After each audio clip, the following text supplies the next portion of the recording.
It was one of those nights in Willow Creek, Colorado, where the rain came down like it had a grudge against the world. I'm Ethan Hayes, 28 years old, a white guy who spent the last 5 years working for the town's environmental cleanup service.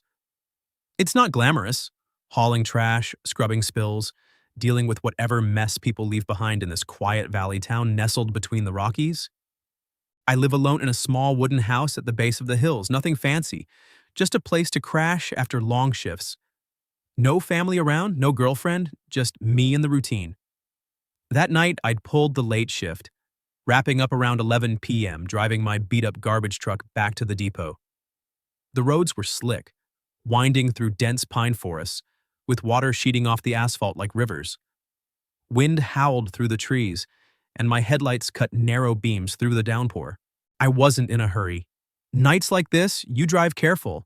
I've seen too many wrecks from folks thinking they could outrun the weather.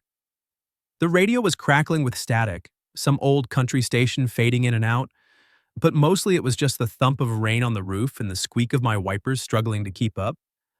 I was about halfway home cresting a hill when something caught my eye down below.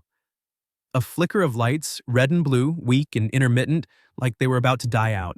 At first I thought it was a reflection off the wet road, but as I got closer, my stomach dropped. There, off the main path near the base of the hill, was a patrol car flipped on its side, nose down in a swollen ditch. The frame was crumpled, windows shattered, and water was pooling around it like it might swallow the whole thing. I slammed on the brakes, my truck skidding a bit before coming to a stop. Heart pounding, I grabbed my flashlight from the glove compartment and jumped out. The rain hit me like a wall, soaking through my jacket in seconds, cold and relentless. Mud squelched under my boots as I ran down the embankment, slipping once and catching myself on a low branch.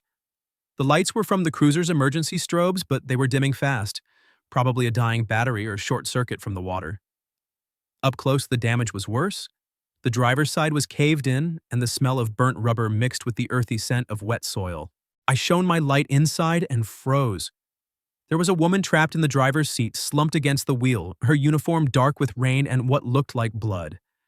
I recognized her immediately. Lydia Brooks, 45 years old, a veteran officer with the Willow Creek PD. She lived just 2 houses down from me in our little cluster of cabins. I'd seen her around the neighborhood, waving from her porch or walking her dog on quiet evenings. Tough as nails from what folks said, patrolling these back roads alone for years. But right now she looked anything but tough. Her silver-streaked hair matted to her face, a gash on her left shoulder bleeding steadily, soaking her shirt. Her eyes were half open, dazed, and she was breathing shallow, like she was fighting to stay conscious. "Lydia, hey, can you hear me?"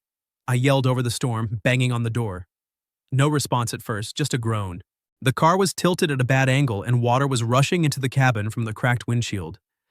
If I didn't get her out fast, she might drown or the whole thing could shift and crush her. Panic surged through me, but I pushed it down. Years of dealing with hazardous waste had taught me to stay calm in messes. I tried the door handle, jammed. The passenger side was buried in mud, no choice. I grabbed a crowbar from my truck's toolkit, always kept it handy for prying open stuck dumpsters, and wedged it into the driver's window frame. Glass shattered with a crack, shards mixing with the rain as I cleared enough space to reach in. The inside was a wreck. Papers floating in rising water, radio hissing static, the dashboard lights flickering like a dying heartbeat. Lydia's seatbelt was locked tight, pinning her in place. I leaned in, my arms scraping on broken glass, ignoring the sting as I fumbled for the buckle. "Hold on, Lydia, I'm getting you out," I said, my voice steady even though my hands were shaking from the cold. She stirred then, her head lolling toward me, eyes focusing just enough to register who I was. "Ethan?" she whispered, her voice weak, laced with pain. Blood trickled from a cut on her forehead, mixing with rainwater dripping from the roof. "Yeah, it's me, your neighbor. Just stay with me." I finally clicked the belt free, but she was wedged awkward, her leg caught under the dash. The car groaned as another gust of wind hit, shifting slightly in the mud.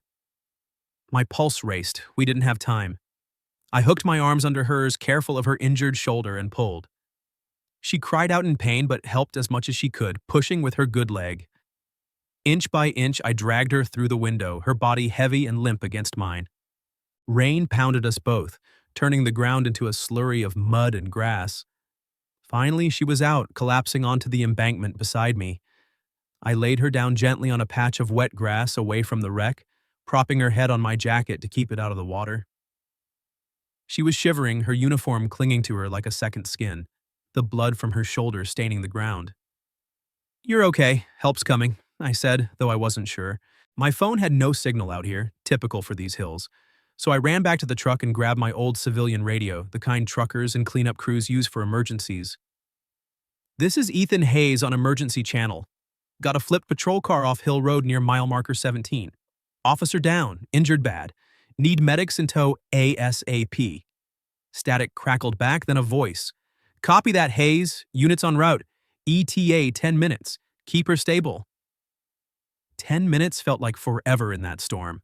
I knelt beside Lydia, pressing my hand to her shoulder wound to stem the bleeding, warm and sticky under my palm. She grabbed my wrist weakly, her fingers cold but gripping tight. Her eyes met mine, clear for a moment despite the pain. "Ethan, if I don't make it, tell the team I swerved for a kid crossing the road. Don't let them say I ran. Promise me." Her words hit like a punch. "You're gonna make it," I said firmly, but she squeezed harder, insistent. "Promise.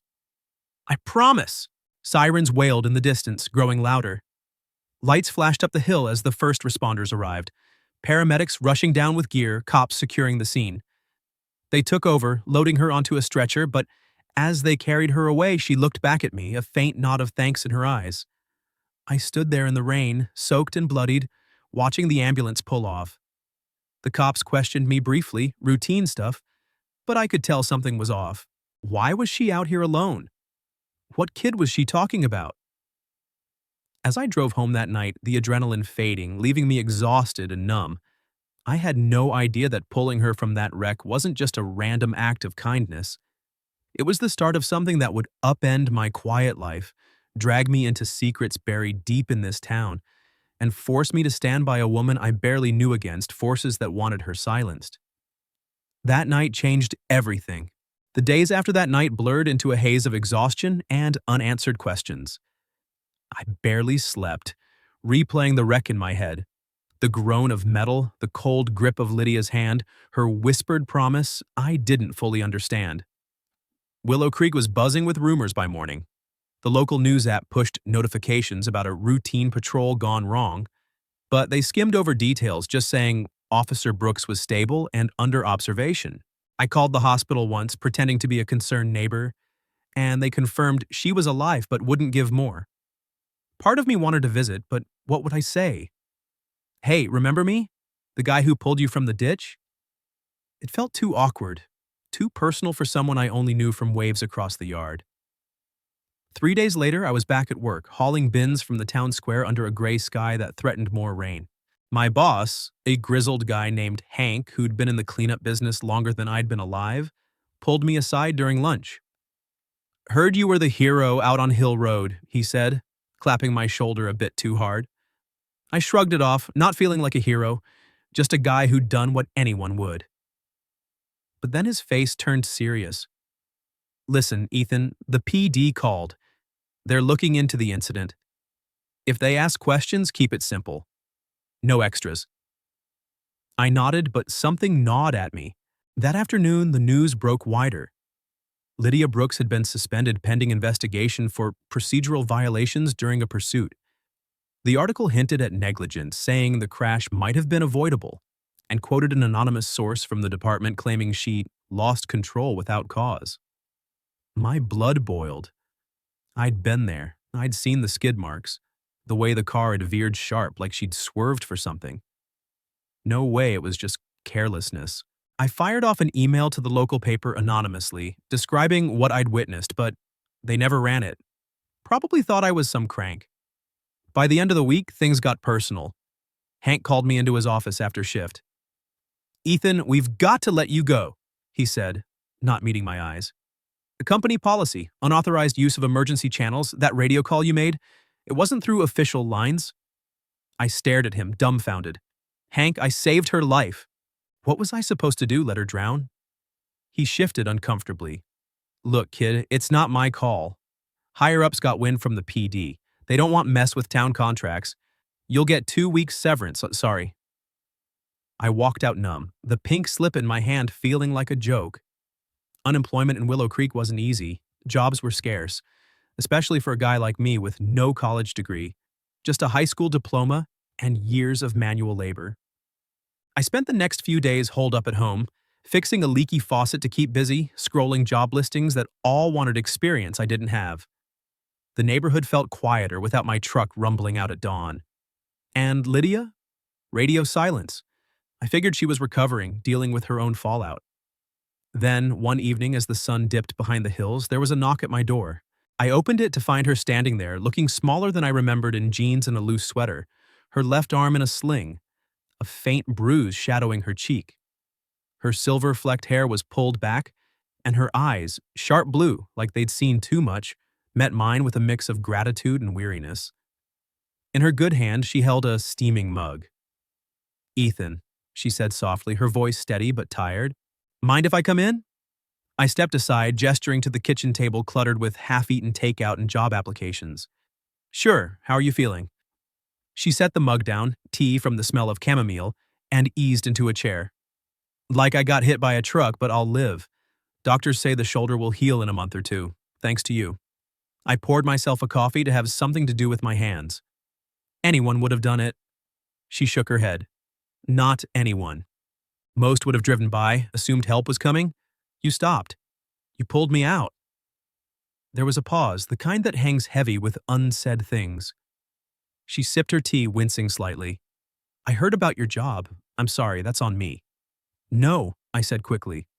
"That's on whatever crap they're spinning about the crash.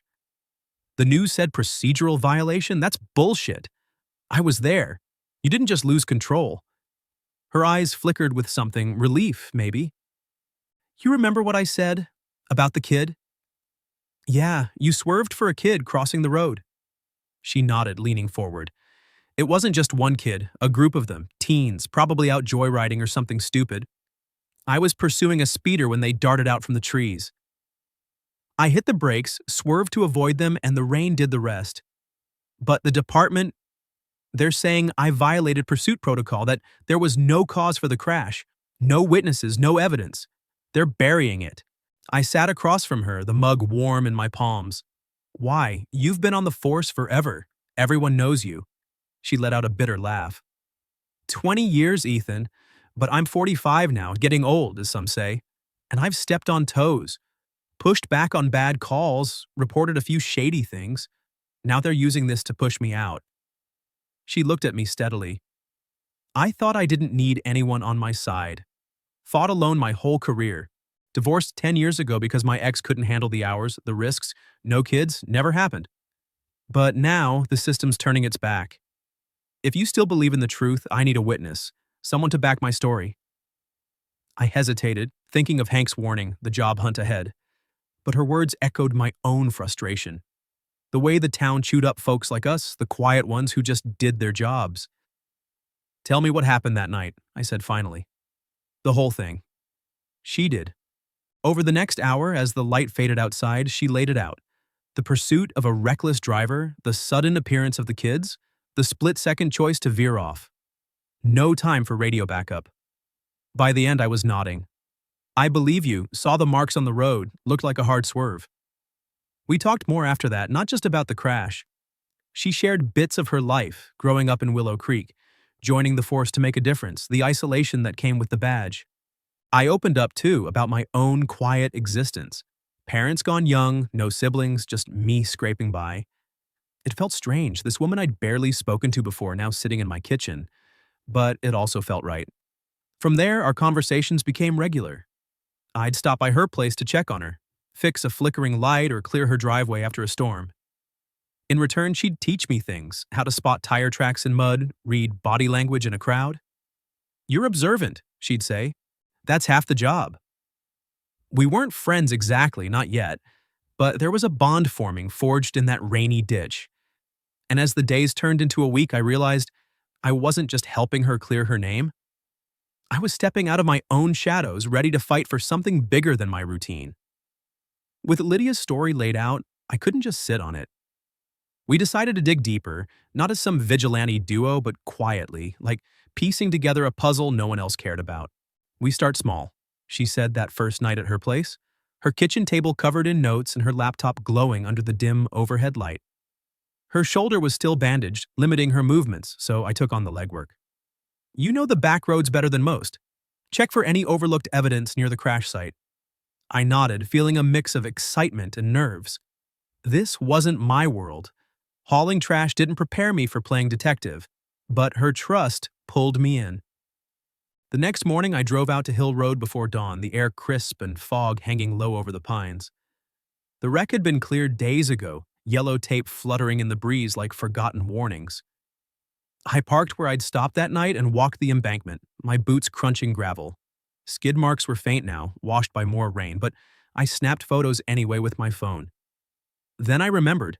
A couple of houses dotted the hill, old cabins with security cams for wildlife or intruders. I knocked on doors, starting with the nearest one, a weathered place owned by an elderly couple named the Millers. Saw the crash? The wife asked, peering out suspiciously. I explained who I was, mentioned Lydia by name, everyone knew her, and asked if their camera caught anything. They let me review the footage on their ancient setup. It was grainy, timestamped just before midnight, but there it was. Lydia's cruiser speeding down the hill, lights flashing. Then shadows, small figures darting from the trees, maybe 4 or 5 teens crossing the road like idiots in the storm. The car veered sharp left, tires locking before flipping into the ditch. No loss of control from speed or recklessness. It was a deliberate swerve to avoid hitting them. My heart raced as I copied the clip to a USB drive they lent me. Thanks, I said, shaking their hands. This could clear her name. The husband grunted. Brooks has been good to this town. Hope it helps. I rushed back to Lydia's, the drive feeling shorter with the evidence burning in my pocket. She was waiting on her porch, coffee in hand, looking more rested but still guarded.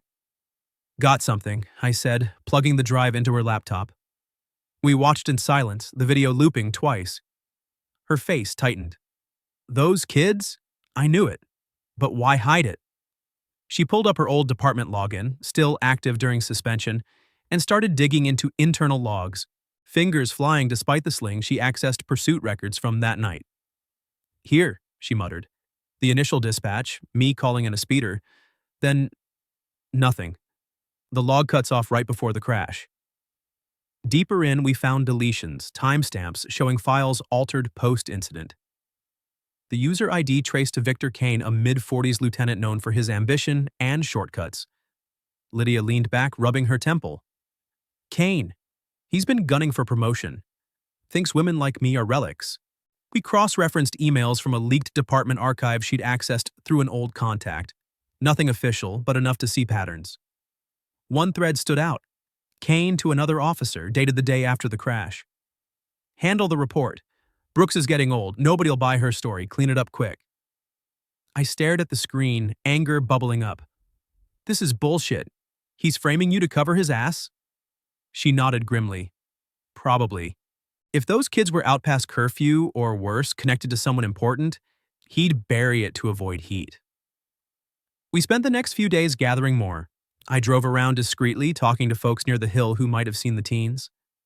One gas station attendant remembered a group of high schoolers buying sodas earlier that night, wet from rain, laughing about dodging cops. I recorded the conversation on my phone, anonymous-like. Lydia handled the tech side, pulling audio from dash cam backups she'd stashed years ago. One clip from a prior shift caught Kane bragging in the locker room. Old-timers like Brooks, they'll slip up eventually. When they do, we move in. We compiled it all, videos, logs, emails, into an encrypted folder on her drive. But risks mounted. One evening, as I left her place, I noticed a car idling down the street. Unmarked, but with that cop vibe. The next day, an anonymous letter showed up in my mailbox. Mind your business, trash man. Or you'll end up in the ditch, too. I showed it to Lydia that night over takeout pizza. Our strategy sessions had become routine, a mix of work and quiet company. She examined the envelope, her cop instincts kicking in. Kane style, sloppy threat. He's watching us. Fear hit me then, real and sharp. What if he comes after you again? She set the letter down, her good hand covering mine for a brief moment, warm, reassuring. He won't. Not if we stay smart. But Ethan, you don't have to do this. You've lost enough. I pulled back slightly but didn't let go. Looking at her, the woman who'd patrolled these streets alone for decades, facing down drunks and dangers without flinching, I felt a surge of respect, something deeper stirring. I do, I said quietly. I might not be great with words or badges, but I know when someone's not lying. You've been straight with me. I won't walk away now. She smiled faintly, the first real one I'd seen since the crash, softening the lines around her eyes. All right, partners then. From there, our bond grew in those late hours. We'd talk beyond the evidence. Her stories of busting poachers in the woods, my tales of finding weird junk in dumpsters. Laughter crept in, easing the tension. One night, as rain pattered the windows again, she admitted, I haven't had someone watch my back like this in years. I felt it too, a connection, unspoken but real, pulling us closer amid the threats. But we kept focused. The evidence was mounting, and soon we'd have enough to blow it open. The folder of evidence felt heavier than it should as Lydia and I walked into the town hall that Tuesday evening. Willow Creek's civic meetings were usually sleepy affairs, budget talks, pothole complaints, but tonight the room was packed. Folding chairs scraped the floor as people settled in, whispers buzzing like flies. I spotted familiar faces, the Millers from the Hill, the gas station guy I'd talked to, even Hank from my old job, looking uncomfortable in the back. Lydia walked beside me, her sling gone now, shoulders still stiff, but her posture straight as ever. She'd insisted on wearing her uniform, suspension be damned. If we're doing this, she'd said earlier at her kitchen table, we do it right. We'd timed it perfectly, slipped our packet to the moderator ahead of time, requesting time during the open forum. As the meeting dragged through agenda items, my leg bounced under the table. Lydia placed a hand on my knee briefly, calm, steady. Breathe, she murmured. We've got the truth. When our slot came, the mayor nodded us up. I carried the laptop, heart hammering like it did that rainy night. Lydia stepped to the mic first, her voice clear and unshaken. Good evening. I'm Officer Lydia Brooks, and this is Ethan Hayes, the man who saved my life after the crash on Hill Road. We're here to share evidence about what really happened. The room hushed. I hooked up the projector, pulling up the video from the Miller's cam. Grainy footage played. Her cruiser swerving to avoid the shadowy teens, then flipping. Gasps rippled through the crowd. Lydia narrated calmly. I wasn't negligent. I avoided hitting those kids, but records were altered. Then the emails, redacted names, but clear context. And the audio. Victor Kane's voice, tinny through the speakers. Push her car into the curve. She's picked the wrong time to turn around. The words hung there, ugly and undeniable. The crowd went dead silent, then erupted in murmurs. An old woman in the front row, someone Lydia had helped with a break-in years ago, stood up. That's our Lydia. She's walked my dog when I couldn't. Who'd frame her? I spoke next, my voice steadier than I felt. I was there. Saw the swerve marks. This isn't just about one crash. It's about covering up to protect the wrong people. Questions flew. Why hide the kids? Who's Kane protecting? Lydia fielded them like a pro, but I saw the strain in her eyes. As the meeting wrapped, Chief Marcus Reed took the podium, face red. We'll launch an internal review immediately. Thank you for bringing this forward. But his tone was clipped, defensive. We slipped out to the hallway amid the chaos, folks patting our backs, offering support. Lydia leaned against the wall, exhaling. That went better than expected. But trouble brewed fast. The next morning, a process server showed up at my door with papers. Victor Kane suing me for interference in an official investigation. And defamation. He's coming after you to discredit us, Lydia said when I called her, her voice tight with anger. I paced my living room, the lawsuit feeling like a gut punch. What now? I can't afford a lawyer. She showed up an hour later, determination etched on her face. We'll fight it. I've got contacts, old favors from the force. The escalation hit hard. Victor confronted us 2 days later at the diner where we'd grabbed coffee to strategize. He stormed in, badge gleaming, face twisted. You two think you're heroes? Digging up dirt? Hayes, you're a garbage man playing cop. And Brooks, you're washed up. That evidence? Fabricated. The place went quiet, forks clinking to a stop. I stood, adrenaline surging. We have proof. You altered logs. He laughed, but it was forced. See you in court. As he left, Lydia grabbed my arm. Don't let him rattle you, he's scared. Word spread like wildfire. Petitions circulated, neighbors signing to support Lydia, demanding a full inquiry. The Millers rallied folks at the community center. Even Hank slipped me a note. Hang in there, kid. But the pressure mounted. Anonymous calls to my phone. Back off or regret it. One night, tires on my truck were slashed. Classic intimidation. Lydia insisted I stay at her place for safety, crashing on her couch. They can come for me, she said in the dim living room light, handing me a blanket. But if they touch you, I'll go to every reporter in Colorado. Her protectiveness stirred something deep, fierce, unwavering. I looked at her, the woman who'd faced down worse alone, now fighting for us both. We're in this together, I replied, our eyes locking longer than usual. Through it all, our connection deepened. Late talks turned personal. Her regrets over the divorce, my isolation after losing my folks young. Laughter mixed with tension, her hand brushing mine during stressful reviews of documents. One evening, as rain tapped the windows again, she admitted, I didn't expect this. You standing by me means more than the badge ever did. I felt it too, a pull beyond partnership, strengthening us against the storm. The lawsuit loomed, but with the town's backing and our evidence, we stood firm. Victor's facade was cracking, and for the first time, justice felt within reach. 3 months passed like a slow thaw after a long winter. The internal investigation wrapped up faster than anyone expected. Too much public pressure, too many signatures on the petition, too many eyes on Victor Kane's altered logs. The chief's office released a statement. All charges against Lydia dropped, her record cleared. Kane was fired, his badge stripped, and last I heard, he left town quietly, tail between his legs. No big apology, no headlines, just a quiet acknowledgement that the truth had won. I got a small settlement from the department for the wrongful termination and the harassment, enough to cover a few months' rent and then some.